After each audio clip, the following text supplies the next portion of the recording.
আরাফার দিনের রোজা আমাদের সকলের রাখা উচিত, কিন্তু এই রোজা রাখতে গিয়ে একটা বিভ্রান্তির মুখোমুখি আমরা হই, একটা প্রশ্নের মুখোমুখি আমরা হই। সেটা হলো যে আমরা আরাফাতের দিনের রোজাটা বাংলাদেশে মানুষেরা কোন দিনে রাখবো? আমরা কি 9 তারিখে রাখবো নাকি 8 তারিখে রাখবো? কারণ হাজী সাহেবরা আরাফাতে যেদিন অবস্থান করেন সেদিন আমাদের দেশে 8 তারিখ হয়, চাঁদের কি থাকে 8 তারিখ থাকে। তো আমরা কি হাজী সাহেবরা আরাফাতের মধ্যে অবস্থান করছেন সেদিকে তাকায় 8 তারিখেই রাখবো, নাকি হাজী সাহেবরা সৌদি আরবে যেহেতু 9 তারিখে আরাফাতের ময়দানে অবস্থান করছেন অতএব ওই 9-এর দিকে তাকে আমরা 9 তারিখে রাখবো? এটা নিয়ে একটা ধোঁয়াশা, একটা প্রশ্ন আমাদের ভেতরে কম বেশ আছে। এই প্রশ্নের উত্তরে আমরা কি করব সে করণীয় ক্ষেত্রে আমি সংক্ষেপে বলতে চাই, এক্ষেত্রে ওলামায়ে কেরামের দুটি মত আছে এবং দুইটা মতই গবেষণামূলক।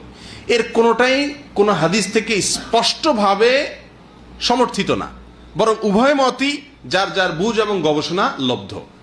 কোনোটিকেই সঠিক বা ভুল এটা বলা বুদ্ধিমানের কাজ হবে না।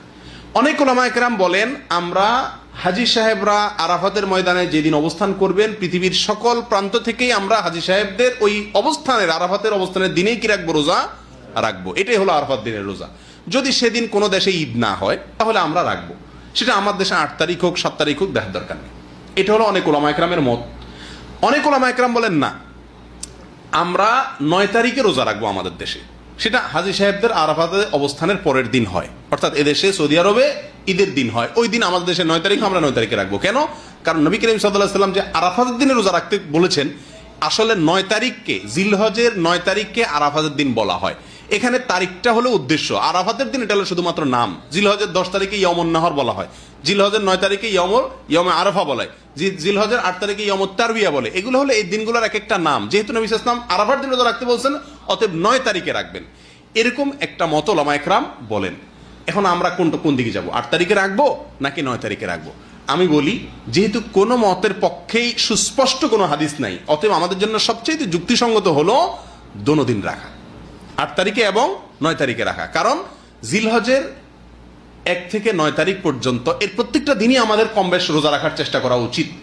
নবী সাল্লাল্লাহু আলাইহি ওয়াসাল্লাম বলেছেন, মা মিন আইয়ামিন আল আমালুস সালিহু ফীহিন্না আহাব ইলাল্লাহ মিন হাযিহিল আইয়াম। জিলহজের 10 দিনের চাইতে অন্য কোন দিনে আমল আল্লাহ তাআলার কাছে বেশি প্রিয় না।